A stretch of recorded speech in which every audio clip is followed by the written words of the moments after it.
Gojo की कहानी शुरू होती है जब वो पहले साल का हाई स्कूल स्टूडेंट था। बचपन में अपने ग्रैंडपा को हिना डॉल्स बनाते देखकर वो उनसे डीपली इंस्पायर्ड हो गया था और तब से उसने ठान लिया था कि वो सबसे बेस्ट डॉल्स बनाएगा। लेकिन लाइफ की हार्श रियलिटी यही है कि हर कोई तुम्हारे काम को अप्रिशिएट नहीं करेगा। कुछ लोग तो बस गलतियां ढूंढते रहेंगे, चाहे तुम कितनी भी मेहनत क्यों ना करो। गोजो को अपनी पहली क्रिटिसिज्म तब मिली जब उसने अपने दिल की बात अपनी दोस्त से शेयर की। उस लड़की को गोजो का इंटरेस्ट बहुत वियर्ड लगा और उसने गोजो की मेहनत की बुराई करते हुए उसे छोड़ दिया। उस दिन के बाद दोनों ने कभी बात नहीं की। शायद हमारे लिए ये एक गुजर जाने वाला मोमेंट होता, लेकिन गोजो के लिए ये बहुत पेनफुल था। वो डेवेस्टेटेड था और उसी दिन से उसने अपने शौक के बारे में किसी से बात करना बंद कर दिया। अकेले रहकर वो बस अपने डॉल्स बनाने के पैशन में खो गया। गोजो के पेरेंट्स की एक कार एक्सीडेंट में मौत हो गई थी, जिसके बाद से वो अपने ग्रैंडपा के साथ रहने लगा। उसके ग्रैंडपा की एक छोटी सी शॉप है जहाँ वो हिना डॉल्स बेचते हैं। ये कोई बहुत ही प्रॉफिटेबल बिजनेस नहीं है, लेकिन इससे उनका गुजारा हो जाता है। ग्रैंडपा हमेशा गोजो की चिंता में रहते हैं। वो चाहते हैं कि गोजो बाहर जाए, फ्रेंड्स बनाए, लेकिन गोजो एक जेंटल और ऑनेस्ट बॉय है। वो झूठ बोलता तो नहीं, लेकिन अपने ग्रैंडपा की चिंता कम करने के लिए उसने उनसे कह दिया कि उसके कई फ्रेंड्स हैं, बस सब अपने क्लब एक्टिविटीज में बिजी रहते हैं। भले ही ये झूठ था, लेकिन इससे ग्रैंडपा की फिक्र थोड़ी कम हो गई। इसी तरह गोजो की जिंदगी चल रही थी, जहाँ वो हर दिन अपने डॉल्स पर काम करता था। लेकिन एक दिन सब बदल गया जब एक ब्लॉन्ड हेयर्ड गर्ल गोजो की तरफ दौड़ते हुए आई। उसका नाम था मैरन और वो स्कूल की सबसे पॉपुलर और गॉर्जियस लड़की थी। मैरन ने गिरने के बाद गोजो से माफी मांगी अगर उसे चोट लगी हो, लेकिन तभी उसकी नजर गोजो के हाथ पर पड़ी, एक अनयूजुअल स्टेन पर। क्यूरियस होकर उसने पूछा कि वो क्या है, लेकिन गोजो ने जल्दी से अपना हाथ पीछे कर लिया और कहा कि ये बस इंक का स्टेन है जो सुबह डॉल्स पर काम करते वक्त लग गया था।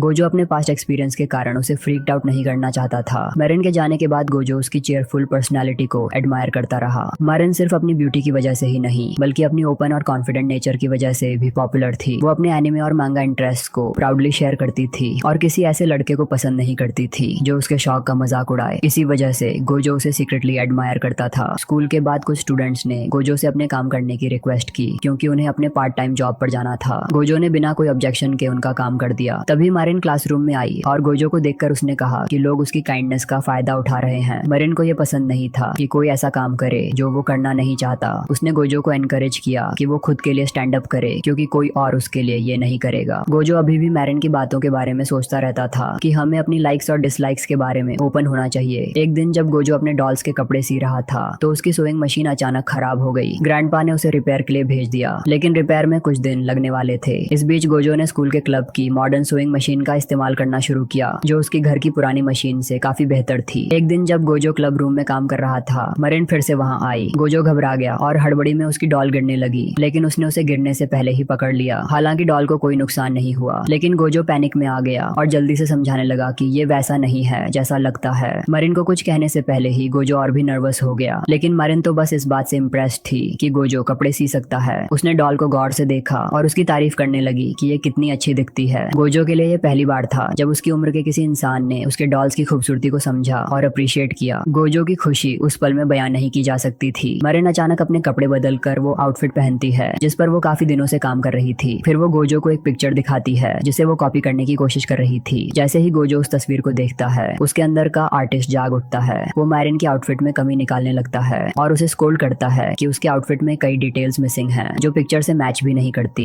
लेकिन जैसे ही गोजो को एहसास होता है कि उसकी बातें थोड़ी हार्श थीं, वो तुरंत रुक जाता है और देखता है कि मैरिन की आंखों में आंसू आ गए हैं। फौरन गोजो घुटनों पर बैठकर उससे माफी मांगने लगता है, लेकिन मैरिन कूल रहती है और उस पर बिल्कुल नाराज नहीं होती। वो गोजो को बताती है कि उसे एनिमे और मैंगा में बहुत इंटरेस्ट है और इसी वजह से वो एक कॉस्प्लेयर बनना चाहती है, लेकिन क्योंकि उसे सिलाई करना नहीं आता, वो गोजो से उसकी मदद करने की रिक्वेस्ट करती है ताकि वो उस व्यक्ति जैसी बन सके जिसे वो एडमायर करती है। गोजो की पूरी जिंदगी में किसी ने भी उसके काम की इतनी तारीफ नहीं की थी और इसी कारण से वो खुद को मरिन का एहसानमंद महसूस करता है और उसे अपनी पूरी कोशिश करने का वादा करता है। मरिन बहुत खुश हो जाती है और एक्साइटमेंट में डांस करने लगती है। मरिन उसे एक गाइड बुक देती है ताकि गोजो कॉस्ट्यूम बनाने में मदद कर सके। वीकेंड आ रहा था तो गोजो वादा करता है कि काम मंडे से शुरू करेगा। मरिन थोड़ी निराश लगती है, लेकिन मान जाती है। अगले दिन सैटरडे को गोजो के घर की डोरबेल बजती है। वो सोचता है कि कोई कस्टमर होगा, लेकिन दरवाजा खोलने पर देखता है कि मरिन कॉस्ट्यूम के लिए आई है। वो मंडे तक इंतजार नहीं कर पाई, इसलिए उसने गोजो के शॉप का एड्रेस ढूंढा और बिना किसी हेजिटेशन के आ गई। मरिन घर में एंटर करती है और सीधे गोजो के रूम में चली जाती है। वो रूम में चारों ओर देखती है, जबकि गोजो फ्रीक आउट कर रहा होता है कि एक लड़की उसके घर में आई है। उसकी हालत तब और खराब हो जाती है जब मरिन अपने कपड़े उतार कर गोजो से मेजरमेंट लेने के लिए कहती है। जैसे तैसे गोजो अपनी हिम्मत जुटाता है और एक एक करके उसके मेजरमेंट लेने लगता है, जो वो अपने नोटबुक में लिखता जाता है। लेकिन जैसे ही बारी आती है मरिन के बस्ट साइज की, गोजो घबरा जाता है और रिक्वेस्ट करता है कि वो खुद माप ले। मरिन समझाती है कि उसे खुद मेजरमेंट लेने में हमेशा गलत रिजल्ट मिलता है, कोई और रास्ता न दे। गोजो ट्रेम्बलिंग स्टेट में उसका मेजरमेंट लेता है और फाइनली सभी मेजरमेंट्स पूरे करता है, लेकिन अपनी मेंटल पीस खोकर। मरिन जाने से पहले गोजो को उस एनिमे का डीवीडी देती है जिससे उसकी मदद हो सके। गोजो बेहद खुश होता है और रात में पूरी डेडिकेशन से एनिमे देखने लगता है। रात में गोजो के रूम से अजीब आवाजें आ रही होती हैं, तो उसके ग्रैंडपा दरवाजा खोलकर देखने आते हैं। अंदर का नजारा देखकर वो स्टन्ड रह जाते हैं क्योंकि गोजो एडल्ट एनिमे को बहुत ध्यान से देख रहा होता है। गोजो कैजुअली उन्हें ग्रीट करता है और एनिमे देखना जारी रखता है। ग्रैंडपा सोचते हैं कि गोजो अब उस उम्र में आ गया है जहाँ उसे ऐसी चीजों का एक्सपीरियंस होगा, इसलिए वो उसे बिना टोके वापस चले जाते हैं। अगली सुबह गोजो उठता है और उसे मरिन के नॉटी एक्ट्स के सपने आने लगते हैं। जितने भी एपिसोड्स उसने देखे थे उन्होंने अपना असर कर दिया था और अब उसे गिल्टी महसूस होने लगता है। स्कूल में गोजो मरिन से नजरें मिलाने में भी मुश्किल महसूस कर रहा होता है और बस एक शब्द के जवाब देकर बात खत्म कर देता है। मरिन अपने दोस्तों के साथ चली जाती है लेकिन गोजो के व्यवहार को समझ नहीं पाती। कुछ लड़कियां मरिन और गोजो की नजदीकियों को देखकर गॉसिप करने लगती हैं कि अगर मरिन और गोजो डेट कर रहे होंगे तो ये बहुत वियर्ड होगा। वो इतनी जोर से बात करती हैं कि गोजो भी उन्हें सुन लेता है। ये सुनकर गोजो परेशान हो जाता है और जब भी मरिन उससे बात करने की कोशिश करती है वो उसे इग्नोर करके भाग जाता है। मरिन इस बात से दुखी होती है कि गोजो उसे क्यों इग्नोर कर रहा है। स्कूल के बाद मरिन एक और कोशिश करती है और गोजो से पूछती है कि क्या वो उसके साथ हैंग आउट करेगा, लेकिन गोजो फिर से मना करके भाग जाता है। गोजो स्टेशन पर मरिन से बचने के लिए कुछ मिनट रुक जाता है, लेकिन तभी मरिन अचानक से वहाँ आ जाती है और उसे सरप्राइज कर देती है। वो गुस्से में उससे पूछती है, तू मुझे इग्नोर क्यों कर रहा है। हाँ, गोजो फाइनली बताता है कि उसने लोगों को उनके बारे में गॉसिप करते सुना और उसे लगता है कि इससे मरिन की पॉपुलैरिटी पर असर पड़ेगा। मरिन बिना किसी हेजिटेशन के गोजो से कहती है, तो फिर हम डेटिंग शुरू कर देते हैं। ये सुनकर गोजो पैनिक करने लगता है, लेकिन मरिन हंसते हुए कहती है कि वो बस उसे चिढ़ा रही थी। मरिन उसे समझाती है कि दूसरों की राय की परवाह किए बिना उसे वही करना चाहिए जो उसे पसंद हो। फिर वो गोजो का हाथ पकड़ती है और उसे शॉपिंग के लिए ले जाती है। स्टोर पहुंचकर गोजो बताता है कि उन्हें कॉस्ट्यूम कंप्लीट करने के लिए क्या क्या चीजें खरीदनी है। मरिन गोजो की डेडिकेशन देखकर हैरान रह जाती है कि उसने 2 दिन में ही इतना काम कर लिया। बिना समय गंवाए वो शॉपिंग शुरू कर देते हैं। शॉपिंग खत्म करने के बाद वो पास के रामेन शॉप में खाना खाते हैं। जाते वक्त वो दोनों एनिमे के एक मैच्योर सीन पर कैजुअली चर्चा करते हैं, जिसे देखकर पास में खड़े ऑफिस वर्कर्स हैरान रह जाते हैं कि आजकल के हाई स्कूलर्स कितनी तेजी से मैच्योर हो रहे हैं। रास्ते में मरिन गोजो को कुछ कॉस्प्लेयर्स दिखाती है जिन्हें वो बहुत एडमायर करती है, लेकिन उसे नोटिस होता है कि गोजो उन्हें कॉम्प्लीमेंट नहीं कर रहा। गोजो माफी मांगता है और कहता है कि उसके लिए किसी की ब्यूटी की तारीफ करना बहुत मायने रखता है। अपने ग्रैंडपा के काम को देखकर वो इतना प्रभावित हुआ था कि तब से वो किसी की ब्यूटी की कैजुअली तारीफ नहीं कर सकता। मरिन को गोजो की ये बात बिल्कुल बुरी नहीं लगती, बल्कि वो उसके ओपिनियन की इज्जत करती है। जाते जाते मरिन गोजो को बताती है कि 2 हफ्ते में एक कॉस्प्ले इवेंट होने वाला है जिसमें वो वही कॉस्ट्यूम पहनकर जाएगी। ये सुनते ही गोजो पैनिक करने लगता है क्योंकि उसने हिना डॉल्स के लिए तो कई कॉस्ट्यूम्स बनाए हैं, लेकिन किसी इंसान के लिए वो अनश्योर था कि वो इवेंट से पहले कॉस्ट्यूम कंप्लीट कर पाएगा या नहीं। मरिन के सैड फेस की सोच उसे और भी परेशान कर देती है। घर आकर गोजो अपने ग्रैंडपा से माफी मांगता है कि उसने पहले नहीं बताया कि वो अपने दोस्तों के साथ शॉपिंग करने जा रहा था। ग्रैंडपा ये सुनकर खुश होते हैं कि उनका पोता पहली बार हिना डॉल्स के अलावा भी कुछ कर रहा है। अचानक शॉपिंग बैग गिरता है और उसमें से लेग स्टॉकिंग्स का पैकेट बाहर आ जाता है। ये देखकर ग्रैंडपा शॉक में गिर जाते हैं और उन्हें इतनी चोट लगती है कि उन्हें हॉस्पिटल में एडमिट करना पड़ता है। गोजो की कजन को ये पता चलता है और वो आकर ग्रैंडपा को अपने घर आराम करने के लिए ले जाती है। ग्रैंडपा किसी पर बर्डन नहीं डालना चाहते, लेकिन कुछ दिन आराम करना जरूरी होता है तो वो मान जाते हैं। स्कूल में गोजो मारिन को इंसिडेंट के बारे में बताता है और मारिन समझ जाती है कि ग्रैंडपा की सेहत गोजो के लिए कितनी इंपॉर्टेंट है। वो उसे कंफर्ट करते हुए अपना फोन नंबर देती है ताकि अगर कोई मदद की जरूरत हो तो वो उसे कॉल कर सके। गोजो नंबर एक्सचेंज करके क्लास की तरफ चला जाता है। रास्ते में उसे नोटिस बोर्ड पर मिड टर्म एग्जाम्स का नोटिस दिखता है जो अगले हफ्ते शुरू होने वाले थे। अब गोजो और भी नर्वस हो जाता है क्योंकि उसे कॉस्ट्यूम बनाना है, एग्जाम्स की तैयारी करनी है, ग्रैंडपा को हॉस्पिटल में विजिट करना है और साथ ही शॉप भी चलानी है। ये सब सोचते ही गोजो मेंटली एग्जॉस्टेड महसूस करने लगता है। अगले हफ्ते तक गोजो पूरी डेडिकेशन से अपना काम करता रहता है। आखिरकार एग्जाम्स खत्म हो जाते हैं। मरिन उससे बात करने की कोशिश करती है, लेकिन गोजो उसे इग्नोर करके चला जाता है। मरिन उसे घर पर ढूंढने जाती है, लेकिन वो उसे वहाँ नहीं मिलता। मरिन सोचती है कि एग्जाम्स के बाद गोजो अपने ग्रैंडपा से मिलने गया होगा। मरिन गोजो के लिए काफी वरीड थी। वो उम्मीद करती है वो अपनी हेल्थ का सही से ख्याल रख रहा होगा, लेकिन असल में गोजो अपने घर पर एग्जॉस्टेड पड़ा होता है। काम के स्ट्रेस से उसकी तबीयत भी खराब हो गई थी। वो कई दिनों से ठीक से सो नहीं पाया था और उसका घर भी बिखरा हुआ था। सबसे बड़ी बात, कॉस्ट्यूम भी अब तक कंप्लीट नहीं हो पाया था। गोजो को बेहद बुरा महसूस हो रहा था कि वो मरिन की रिक्वेस्ट पूरी नहीं कर पाया जिसने उसके काम को इतना अप्रिशिएट किया था। लेकिन जैसे ही उसे मरिन की मुस्कान याद आती है वो उठता है और काम फिर से शुरू कर देता है। कॉस्प्ले इवेंट के दिन गोजो आखिरकार कॉस्ट्यूम पूरा कर लेता है और उसे खुशी होती है कि अब मरिन इवेंट में जा सकेगी। मरिन भी बहुत इम्प्रेस्ड होती है, लेकिन वो गोजो से कहती है कि ऐसे कई और इवेंट्स होते हैं, अगर उसे और समय लगता तो भी वो खुशी खुशी इंतजार करती। मरिन माफी मांगती है कि उसने ये पहले क्यों नहीं बताया, लेकिन गोजो को अचानक एक राहत का एहसास होता है। उसे अच्छा लगता है ये जानकर कि समय था और मरिन फिर भी इवेंट में जा सकती थी। मरिन अचानक रोने लगती है और माफी मांगती है क्योंकि उसने सोचा था कि हर टेस्ट के बाद गोजो अपने ग्रैंडपा से मिलने जा रहा था, जबकि असल में वो सारा वक्त कॉस्ट्यूम पर मेहनत कर रहा था। उसे बुरा लगता है कि उसने ऐसा सोचा। गोजो भी माफी मांगता है कि उसने ये सब उसे पहले नहीं बताया, भले ही उन्होंने एक दूसरे के कॉन्टैक्ट भी एक्सचेंज किए थे। माफी का सिलसिला खत्म होने के बाद गोजो मरिन को कॉस्ट्यूम पहनाने में मदद करता है और आई लैशेस चुनने के लिए अपने ग्रैंडपा द्वारा बनाए गए डॉल्स की तस्वीरें दिखाता है। गोजो इन तस्वीरों को दिखाते हुए इतने मेस्मराइज्ड हो जाता है कि वो अपने ड्रीम के बारे में बोलने लगता है कि एक दिन वो भी अपने ग्रैंडपा की तरह एक महान डॉल मेकर बनना चाहता है। लेकिन जल्दी ही उसे एहसास होता है कि वो टॉपिक से भटक गया है और वो माफी मांगता है। मरिन को इससे कोई परेशानी नहीं होती, बल्कि वो गोजो पर पूरा कॉन्फिडेंस जताती है कि एक दिन वो अपने सपने को जरूर पूरा करेगा। गोजो मैरिन के इन काइंड वर्ड्स के लिए मुस्कुराकर आभार जताता है।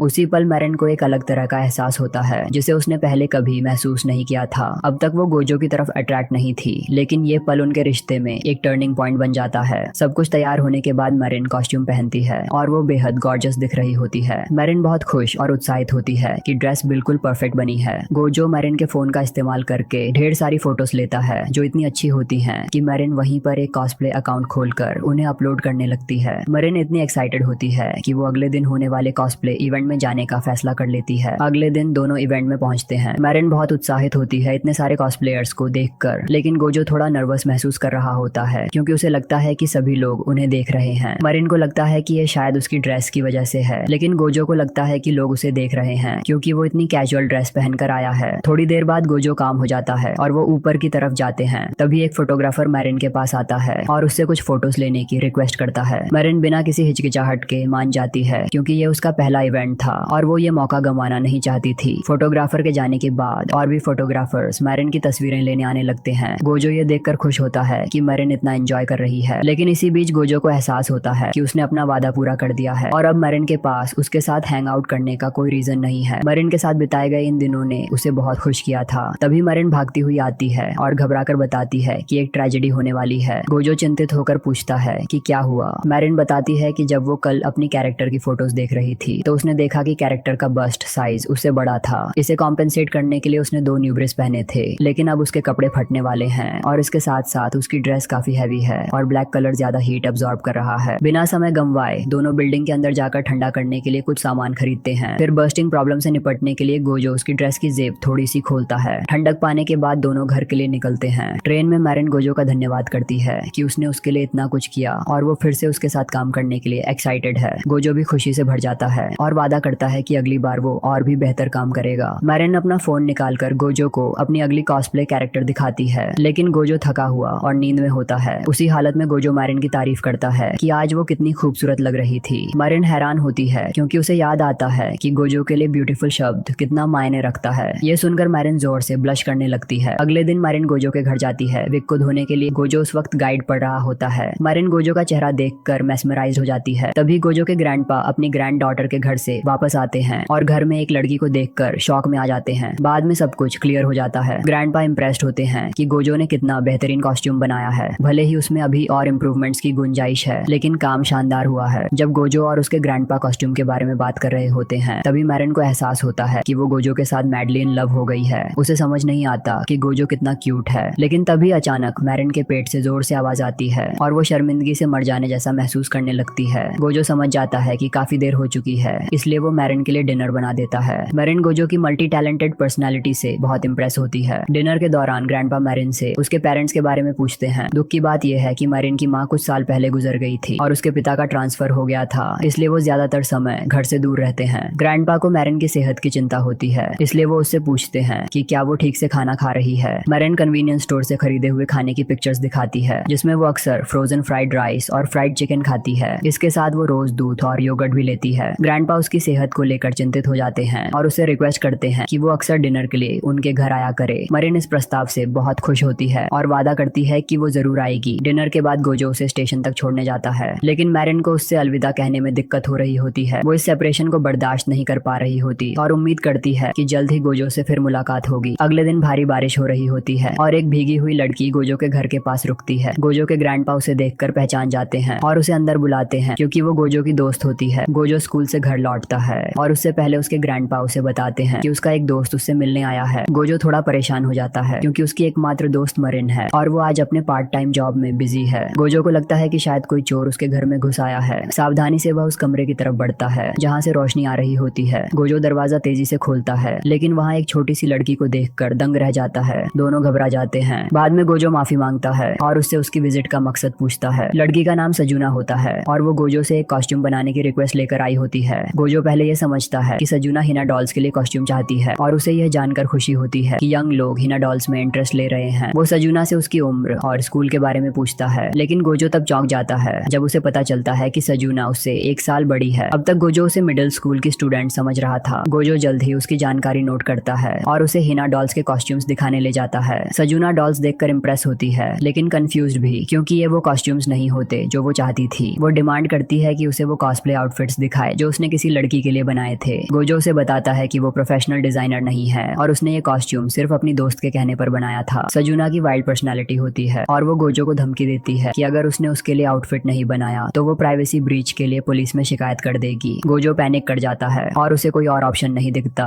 तो वो उसकी बात मान लेता है। तभी मारिन आती है और सजूना को देखकर बहुत एक्साइटेड हो जाती है क्योंकि वो सजूना की कॉस्प्ले की बड़ी फैन होती है। सजूना एक प्रोफेशनल कॉस्प्लेयर होती है जिसके 1 लाख से ज्यादा फॉलोअर्स होते हैं। मरिन उसकी सुंदरता की तारीफ करने लगती है और कॉस्प्ले से जुड़े सवालों की बौछार कर देती है। सजूना उन सवालों के जवाब देती है और मरिन थोड़ी शांत हो जाती है। फिर मरिन गोजो से रिक्वेस्ट करती है कि वो प्रिंसेस लिली का कॉस्ट्यूम बनाए क्योंकि इस कैरेक्टर का आउटफिट कहीं और उपलब्ध नहीं है और इसे बनाना काफी मुश्किल है। सजूना ने मैरिन की फोटोज कॉस्ट्यूम में देखकर ही गोजो की मदद मांगी थी। सजूना गोजो से कॉन्टैक्ट इन्फॉर्मेशन एक्सचेंज करती है ताकि मेजरमेंट्स और डिटेल्स शेयर कर सके। किसी भी मिसअंडरस्टैंडिंग से बचने के लिए सजूना मैरिन को साफ करती है कि वो गोजो से सिर्फ आउटफिट के बारे में बात करना चाहती है न कि उसका बॉयफ्रेंड बनाने के लिए। ये सुनकर गोजो पैनिक करने लगता है और जल्दी से क्लैरिफाई करता है कि उनके बीच ऐसा कुछ भी नहीं है। जहाँ एक और गोजो इस मिसअंडरस्टैंडिंग को दूर करने की कोशिश कर रहा होता है वहीं मरिन खुश होती है। मरिन भी सजूना के साथ कॉस्प्ले करने का फैसला करती है और वे मटेरियल्स और एक्सपेंसेस शेयर करने का वादा करती हैं। सजूना एक प्रोफेशनल कॉस्प्लेयर होती है जो अक्सर एक स्टूडियो रेंट करती है क्योंकि स्टूडियोज महंगे होते हैं। उसने मैरिन को भी अपने साथ स्टूडियो में शामिल होने का मौका दिया। अगले दिन गोजो मरिन के घर डीवीडीज लेने जाता है। मरिन दरवाजा खोलती है और गोजो अंदर आता है। गोजो फ्रीक आउट कर रहा होता है क्योंकि ये पहली बार था जब वो किसी दोस्त के घर गया था और वो भी मरिन के घर। वो बहुत नर्वस महसूस करता है और सोचता है कि जल्दी से डीवीडीज लेकर निकल जाएगा लेकिन उसकी योजना फेल हो जाती है क्योंकि मरिन उसे एनिमे साथ में देखने के लिए इनवाइट करती है। वे दोनों काउच पर बैठकर एनिमे देखना शुरू करते हैं। मैरिन धीरे धीरे ब्लश करने लगती है क्योंकि उसे एहसास होता है कि ये ऑलमोस्ट एक होम डेट की तरह है। घर में सिर्फ वही दोनों होते हैं और मैरिन को थोड़ा नर्वसनेस और एक्साइटमेंट महसूस होने लगता है। वो चाहती है कि ये मोमेंट हमेशा के लिए रुक जाए लेकिन तभी उसका स्टमक राउल करता है जिससे मोमेंट टूट जाता है। गोजो समझता है कि मैरिन को भूख लगी है इसलिए वो डिनर बनाने का इनिशिएटिव लेता है लेकिन मैरिन खुद डिनर बनाने का फैसला करती है क्योंकि वो ये महसूस करती है कि ये लगभग एक मैरिड कपल की तरह लग रहा है। एक्साइटमेंट में वो किचन जाती है और कुछ क्रिएटिव बनाने की कोशिश करती है लेकिन आखिर में वो सिर्फ ऑमलेट राइस बना पाती है। मैरिन अपसेट हो जाती है क्योंकि डिश वैसी नहीं बनी जैसी उसने सोची थी लेकिन गोजो एक बाइट लेकर अमेज्ड हो जाता है कि ये कितना डिलीशियस है। मैरिन बहुत खुश हो जाती है और वादा करती है कि अगली बार और बेहतर करेगी। अगले दिन गोजो एनिमे खत्म कर लेता है और कॉस्ट्यूम बनाने पर काम शुरू करता है। उसे सजूना से एक मैसेज मिलता है कि अगले दिन स्टूडियो विजिट पर मिलने का प्लान है। अगले दिन गोजो और मैरिन सजूना से मिलते हैं और वहाँ सजूना की छोटी बहन शिंजू से उनका इंट्रोडक्शन होता है। गोजो और मैरिन दोनों शॉक्ड होते हैं क्योंकि शिंजू की कदकाठी सजूना से बिल्कुल अलग होती है। मैरिन बिना सोचे समझे शिंजू से उसके साइज के बारे में ब्लंटली पूछ लेती है। गोजो मैरिन के इस सवाल को इनएप्रोप्रिएट मानता है लेकिन मैरिन का मतलब शिंजू की हाइट से था क्योंकि शिंजू मिडिल स्कूल में होते हुए भी मैरिन से लंबी होती है। शिंजू अपनी बहन की फोटोज लेने और उन्हें सोशल मीडिया पर अपलोड करने में मदद करती है। वह अपने पिता की DSLR कैमरा का इस्तेमाल करती है जिससे उनकी इमेजेस बहुत बेहतरीन आती हैं। इसलिए शिंजू मैरिन को भी सलाह देती है कि वो अपने कॉस्प्ले के लिए एक DSLR खरीद ले। मैरिन एक्साइटेड होती है लेकिन कैमरा के प्राइसेस बहुत ज्यादा होते हैं इसलिए वो अपने पार्ट टाइम जॉब में और मेहनत करने का फैसला करती है। मैरिन क्यूरियोसिटी से पूछती है कि क्या शिंजू खुद भी कॉस्प्लेस करती है लेकिन शिंजू मना कर देती है। थोड़ी देर और बातचीत के बाद वे स्टूडियो की तरफ जाते हैं जो एक अबैंडन्ड हॉस्पिटल होता है और एनिमे के थीम के लिए परफेक्ट सेटिंग होती है। स्टूडियो में एंटर करते ही गोजो नोटिस करता है कि सजूना थोड़ी अनकंफर्टेबल लग रही है। गोजो उससे पूछता है कि क्या सब ठीक है। तब सजूना बताती है कि उसे हॉन्टेड प्लेसेस से बहुत डर लगता है। गोजो लोकेशन बदलने का सुझाव देता है लेकिन सजूना मना कर देती है क्योंकि ये कॉस्प्ले के लिए सबसे बेस्ट प्लेस है। गोजो को उसकी पैशन की समझ आती है और वह क्यूरियस होकर पूछता है कि उसने कॉस्ट्यूम बनाने के लिए उसे क्यों चुना जबकि कई एक्सपीरियंस्ड डिजाइनर्स हैं। सजूना बताती है कि जब उसने पहली बार मैरिन की फोटो उस कॉस्ट्यूम में देखी थी तो उसे लगा जैसे ये लव एट फर्स्ट साइट था। कॉस्ट्यूम इतना अच्छे से बना था कि वो उसी व्यक्ति से अपना कॉस्ट्यूम बनवाना चाहती थी। गोजो ये सुनकर खुश होता है और सजूना का हाथ पकड़कर वादा करता है कि वो अपनी बेस्ट कोशिश करेगा। लेकिन अचानक सजूना बेहोश हो जाती है क्योंकि वो एक ऑल गर्ल्स स्कूल से है और उसने कभी अपनी उम्र के किसी लड़के के साथ फिजिकल कांटेक्ट नहीं किया था। अगले दिन गर्मियों की छुट्टियों से पहले का आखिरी दिन होता है और मारिन के कहने पर गोजो उसके साथ बीच पर जाता है। जैसे ही वे पानी में कदम रखते हैं मारिन गोजो के रिएक्शन को देखकर हैरान रह जाती है। मजाक में वो पूछती है क्या ये तुम्हारा पहली बार बीच पर आना है, और उसकी हैरानी तब और बढ़ जाती है जब गोजो बताता है कि हाँ ये उसका पहला एक्सपीरियंस है। हालांकि बीच उसके घर के पास ही था लेकिन गोजो कभी बाहर जाने के बारे में नहीं सोचता था क्योंकि वो हमेशा हीना डॉल्स बनाने के अपने स्किल को सुधारने में डूबा रहता था। मारिन खुद को रोक नहीं पाती और मजाक में पूछ बैठती है क्या तुम इस समर सिर्फ हमारे साथ यानी just the two of us travel करना चाहोगे। गोजो इस पर खुश होकर कहता है कि उसे ये आइडिया पसंद है। दूसरी ओर मारिन अंदर से फ्रीक आउट कर रही होती है, खुद को डांटती है कि उसने just the two of us कैसे कह दिया। 2 हफ्ते बीत जाते हैं और गर्मियों की छुट्टियां चल रही होती हैं। गोजो दोनों के आउटफिट्स पूरा कर चुका होता है और जब मैरिन और साजुना उन्हें पहनती हैं तो वे बेहद खूबसूरत लगती हैं। मैरिन खुद को देखकर इतनी अमेज्ड होती है कि उसे यकीन ही नहीं होता कि ये वही है। इसके बाद वे सब अबैंडन्ड हॉस्पिटल जाते हैं जहाँ कॉस्प्ले की शूटिंग होनी थी। अस्पताल में मैरिन और साजुना शिंजू गोजो का इंतजार कर रहे होते हैं लेकिन वो दोनों काफी देर से आते हैं। कुछ समय पहले की घटना पर वापस जाते हैं जब सभी पहली बार उस अबैंडन्ड हॉस्पिटल में आए थे। काम खत्म करने के बाद शिंजू कुछ स्टोर चेकआउट करना चाहती थी, इसलिए उसने सजुना से कहा कि वो बिना उसके घर चली जाए। सजुना के जाने के बाद गोजो ने शिंजू से फिर से उसके कॉस्प्ले में इंटरेस्ट के बारे में पूछा क्योंकि रेस्टोरेंट में उसकी एक्सप्रेशन उसके कहे शब्दों से उलट थी। तब शिंजू ने अपनी सच्ची भावनाएं बताई। उसने कहा कि वो हमेशा से कॉस्प्ले करना चाहती थी लेकिन उसे लगता था कि उसके लुक्स की वजह से लोग उसका मजाक उड़ाएंगे और सजुना उससे नफरत करने लगेगी। गोजो ने उसे एनकरेज किया और कहा कि उसे ऐसा नहीं सोचना चाहिए, उसने भी पहले ऐसा ही महसूस किया था लेकिन फिर कोई आया और उसे खुद के बारे में सोचने की हिम्मत दी। गोजो की बातें सुनकर शिंजू थोड़ी रिलैक्स्ड हो जाती है और बताती है कि वो उसी एनिमे से एक मेल कैरेक्टर का कॉस्प्ले करना चाहती है जिसमें मैरिन और साजुना काम कर रहे हैं, लेकिन उसे यकीन नहीं था कि उसके कपड़े फिट होंगे। गोजो ने उसे चिंता न करने के लिए कहा और उसे अपने घर ले गया। वहाँ उसने शिंजू को अपनी स्कूल शर्ट दी और शिंजू जब उसे पहन रही थी गोजो बाहर इंतजार करने लगा, लेकिन जैसे ही वो अंदर आया एक ऑकवर्ड सिचुएशन पैदा हो गई और जल्द ही शर्ट का बटन गोली की तरफ हट गया। अपनी जान के खतरे का एहसास होते ही गोजो ने शिंजू के बस्ट साइज को छिपाने का एक तरीका सोचा। गोजो ने उस तरीके का यूज किया लेकिन फिर भी शिंजू के लिए उन्हें छिपाना मुश्किल था, इसलिए उन्होंने इंटरनेट पर कुछ रिसर्च किया और एक रास्ता खोज निकाला। आज अबैंडन्ड हॉस्पिटल जाने से पहले गोजो ने उसे विग पहनाई, थोड़ा सा मेकअप लगाया और जो बी होल्डर उन्होंने खरीदी थी उसके साथ शिंजू पूरी तरह रेडी थी। अब वापस वर्तमान में जब शिंजू और गोजो हॉस्पिटल में एंटर करते हैं तो मैरिन और साजुना उन्हें देखकर हैरान रह जाती हैं। शिंजू इतनी शानदार दिख रही होती है कि वे तुरंत फोटोशूट शुरू कर देते हैं और एनिमे के सीन को रीएनैक्ट करने लगते हैं। जब शिंजू और मैरिन फोटो खींचने में बिजी थी तभी साजुना ने प्राइवेट में गोजो को अपनी बहन की मदद करने के लिए शुक्रिया कहा। उसने कभी नहीं सोचा था कि उसकी बहन को कॉस्प्ले करने का शौक है और इसलिए वो खुद को एक फेलियर महसूस कर रही थी। गोजो उसे समझाता है कि ऐसा सोचना गलत है और उसे पता है कि अपने दिल की बात किसी को बताने में कितनी हिम्मत लगती है। इसी पल में सजुना को गोजो से प्यार हो जाता है। दूसरी ओर मैरिन की फोटो लेते वक्त अचानक से शिंजू की आउटफिट मालफंक्शन कर जाती है और उसके बस्ट का हिस्सा बाहर आ जाता है। इसके बाद वे शूट रैप अप करते हैं। घर पहुंचने के बाद शिंजू फोटोज एडिट करती है और उन्हें गोजो और मैरिन को भेज देती है। कुछ दिनों बाद गोजो और मैरिन शिबुया में समर वेकेशन का मजा लेने के लिए हैंग आउट करते हैं। गोजो ने कभी इस इलाके में कदम नहीं रखा था इसलिए उसे थोड़ा नर्वस महसूस हो रहा था। गोजो की मेहनत की सराहना करने के लिए मैरिन उसे एक शर्ट गिफ्ट करने का फैसला करती है। जब गोजो चेंजिंग रूम में जाता है तो बाहर का सेल्समैन मैरिन को देखकर स्टंट रह जाता है क्योंकि वो बेहद खूबसूरत दिख रही होती है। सेल्समैन ये सोचता है कि शायद गोजो उसका बॉयफ्रेंड है, लेकिन जैसे ही वो गोजो को देखता है उसे उल्टी जैसा महसूस होता है। फिर भी वो कॉम्प्लीमेंट देता है कि शर्ट गोजो पर अच्छी लग रही है। हालांकि दूसरी तरफ मैरिन एक शब्द भी नहीं कह पाती क्योंकि गोजो पर हर ड्रेस इतनी अच्छी लग रही होती है कि वो उसे समझ ही नहीं पाती कि कोई इतना अच्छा दिखने वाला इंसान कैसे हो सकता है। वह चाहती है कि वह गोजो को सारी शर्ट्स गिफ्ट कर दे, लेकिन फिर उसे एहसास होता है कि वह कंगाल हो जाएगी। अंत में वे दोनों एक दूसरे के लिए मैचिंग शर्ट्स खरीदने का फैसला करते हैं। इसके बाद वे रामेन और आइसक्रीम का मजा लेते हैं। सब करने के बाद वे एक इंटरनेट कैफे जाते हैं। वहाँ गोजो थोड़ा अनकंफर्टेबल महसूस करता है क्योंकि जगह कम थी और वो मैरिन के बहुत करीब बैठा था। मैरिन उसे अपना नया मांगा दिखाती है जिसमें एक फीमेल डीमन एक ओटाकू लड़के से प्यार कर बैठती है। मैरिन उस फीमेल कैरेक्टर से बहुत प्यार करती है और उसका कॉस्प्ले करना चाहती है, लेकिन उसे लगता है कि उसके हाफ पिगटेल उस पर अच्छे नहीं लगेंगे और वो कैरेक्टर को खराब कर देगी। गोजो बिना किसी हिचकिचाहट के गंभीरता से उसे बताता है कि उसे अपने बारे में शक नहीं करना चाहिए क्योंकि उसे यकीन है कि वो उस कैरेक्टर में कमाल लगेगी। मैरिन ये सुनते ही ब्लश करने लगती है, जिसे वो प्यार करती है। उसे ये सुनने के बाद मैरिन प्रॉमिस करती है कि वो ये करेगी। मैरिन कुछ सामान लाने के लिए बाहर जाती है और जब वो चली जाती है गोजो उस कैरेक्टर के बारे में रिसर्च करने लगता है, लेकिन उसे जल्दी ही पता चलता है कि कॉस्ट्यूम बनाने के लिए इनफ डिटेल्स नहीं है और इस बार उसे अपनी क्रिएटिविटी पर डिपेंड रहना पड़ेगा। कुछ दिनों बाद गोजो कॉस्ट्यूम बना चुका होता है और मैरिन के साथ एक इमारत के सामने खड़ा होता है। ये वही जगह थी जहाँ मैरिन ने फोटो शूट करने का फैसला किया था, क्योंकि ये स्टोरी के थीम से अच्छी तरह मेल खाती थी। पहले तो गोजो को कुछ समझ नहीं आता, लेकिन जैसे ही वे अंदर एंटर करते हैं गोजो को एहसास होता है कि ये एक लव होटल है। गोजो को जैसे ही एहसास होता है कि वो किस स्थिति में है, वो फ्रीक आउट करने लगता है। मैरिन अपने आउटफिट बदलने चली जाती है और इस बीच गोजो खुद को शांत करने की कोशिश करता है। वो टीवी चालू करता है, लेकिन जल्द ही उसे लगता है कि ये एक गलती है, क्योंकि मैरिन अभी तक बदल रही होती है। गोजो एक नजर टीवी पर डालने का फैसला करता है, लेकिन जैसे ही मैरिन बाहर आती है गोजो घबराकर टीवी बंद कर देता है। मैरिन अपनी कॉस्ट्यूम देखकर बहुत खुश होती है और उसकी प्रतिक्रिया देखकर गोजो भी राहत महसूस करता है। भले ही गोजो को अपने काम पर बहुत कॉन्फिडेंस नहीं था, लेकिन मैरिन की खुशी देखकर वो खुश हो जाता है। मेकअप और बाकी सामग्रियों को लगाने के बाद मैरिन बहुत शानदार लग रही होती है। गोजो अलग अलग एंगल्स से उसके फोटो लेने लगता है। उसने मांगा पढ़ते वक्त सभी पॉसिबल पोजेस को मार्क किया था।